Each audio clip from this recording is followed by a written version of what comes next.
Lembrai-vos, Senhor, da vossa aliança e nunca esqueçais a vida dos vossos pobres. Levantai-vos, Senhor, e julgai vossa causa e não fecheis o ouvido ao clamor dos que vos procuram. Louvado seja nosso Senhor Jesus Cristo.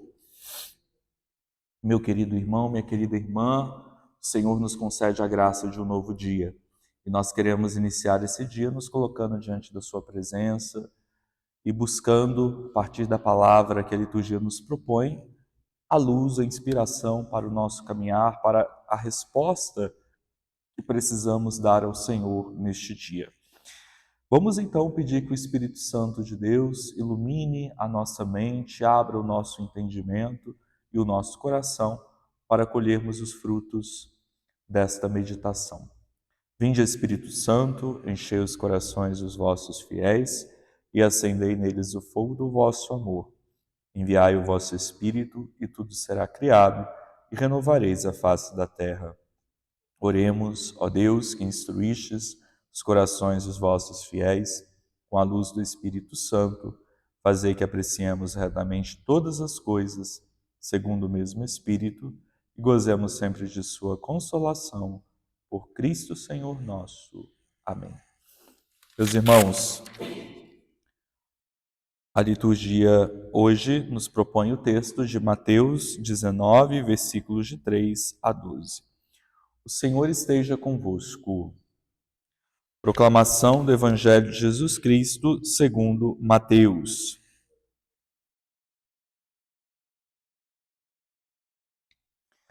Naquele tempo, alguns fariseus aproximaram-se de Jesus e perguntaram para o tentar: é permitido ao homem despedir sua esposa por qualquer motivo? Jesus respondeu: nunca lestes que o Criador, desde o início, os fez homem e mulher? E disse: por isso o homem deixará pai e mãe e se unirá à sua mulher, e os dois serão uma só carne? De modo que eles já não são dois, mas uma só carne. Portanto, o que Deus uniu, o homem não separe. Os fariseus perguntaram: então como é que Moisés mandou dar certidão de divórcio e despedir a mulher? Jesus respondeu: Moisés permitiu despedir a mulher por causa da dureza do vosso coração. Mas não foi assim desde o início. Por isso eu vos digo: quem despedir a sua mulher, a não ser em caso de união ilegítima, e se casar com outra, comete adultério. Os discípulos disseram a Jesus: se a situação do homem com a mulher é assim, não vale a pena casar-se. Jesus respondeu: nem todos são capazes de entender isso, a não ser aqueles a quem é concedido. Com efeito, existem homens incapazes para o casamento, porque nasceram assim. Outros, porque os homens assim o fizeram. Outros ainda se fizeram incapazes disso por causa do reino dos céus. Quem puder entender, entenda. Palavra da salvação. Glória a vós, Senhor. Amados e amadas em Cristo, nós continuamos ao longo dessa semana escutando, podemos dizer assim, o ensinamento de Jesus sobre como que a comunidade dos seus discípulos e discípulas deve se organizar, qual deve ser o testemunho dessa comunidade no meio do mundo. E hoje, nesta sexta-feira, nos é apresentado esse exemplo do divórcio. É lícito ou não ao homem divorciar-se da sua mulher?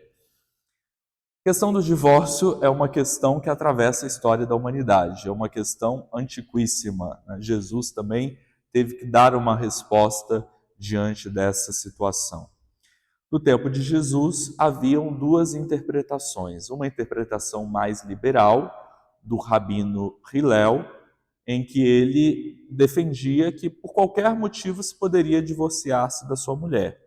Mesmo se ela tivesse, por exemplo, queimado a comida, ou se o marido tivesse encontrado alguma mais atraente, ele poderia simplesmente dar uma carta de divórcio à mulher. Havia uma outra perspectiva, mais rigorista, do rabino Shammai. Segundo essa interpretação, o divórcio poderia existir apenas em caso de adultério. O fato é que a questão se colocava unilateralmente, apenas da parte do marido, nunca da parte da esposa. Então, havia muita arbitrariedade na questão da imputação desta lei do divórcio. Jesus, então, é chamado a se posicionar em favor de uma ou de outra posição. Jesus escapa dessas duas posições e ele vai apelar para um fundamento mais originário, que é justamente qual é o querer de Deus para o homem e a mulher. Então ele vai apelar para o Gênesis, no qual está escrito que o homem e mulher foram chamados a constituírem uma comunhão de vida tão perfeita que é nomeado com essa expressão ser uma só carne. Então, esse é o desejo original de Deus, que homem e mulher possam estabelecer uma comunhão de vida e de amor, e uma comunhão que dure pela vida toda. Então, o divórcio existe porque é fruto da dureza do coração humano, é fruto da falta de entendimento, da falta de amor, da incapacidade de se harmonizar as diferenças, do egoísmo, enfim, tudo isso entra nessa categoria do endurecimento do coração. Foi por causa do endurecimento do coração de Jesus que Moisés permitiu que o homem desse uma certidão de divórcio à mulher. Agora, Moisés fez isso também para que a mulher ficasse liberada e assim ela pudesse contrair um outro vínculo matrimonial. Do contrário, ela ficaria numa situação de desamparo total. Dependeria da mendicância ou até mesmo da prostituição, se ela não pudesse casar com uma outra pessoa. Então, Jesus como que equipara os direitos e deveres entre o homem e a mulher. A questão não é só vista apenas do ponto de vista do homem, mas também do ponto de vista da mulher. Por isso que Jesus disse que qualquer homem, né, que despedir a sua mulher e se casar com outra, comete adultério. Os discípulos, ao escutarem isso, ficam escandalizados e eles dizem, então, não vale a pena ao homem se casar.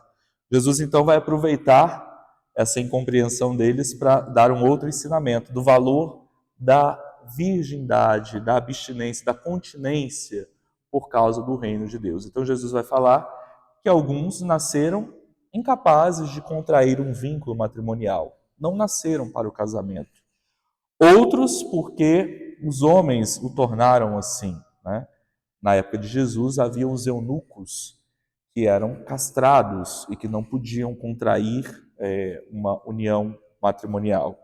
E outros se fizeram assim por causa do reino de Deus. Então Jesus está falando de todos aqueles que, por causa desse compromisso maior do reino de Deus, se abstiveram de contraírem uma união para estarem mais livres, mais aptos para o serviço do reino de Deus, como é o caso dos padres, dos religiosos e religiosas na igreja.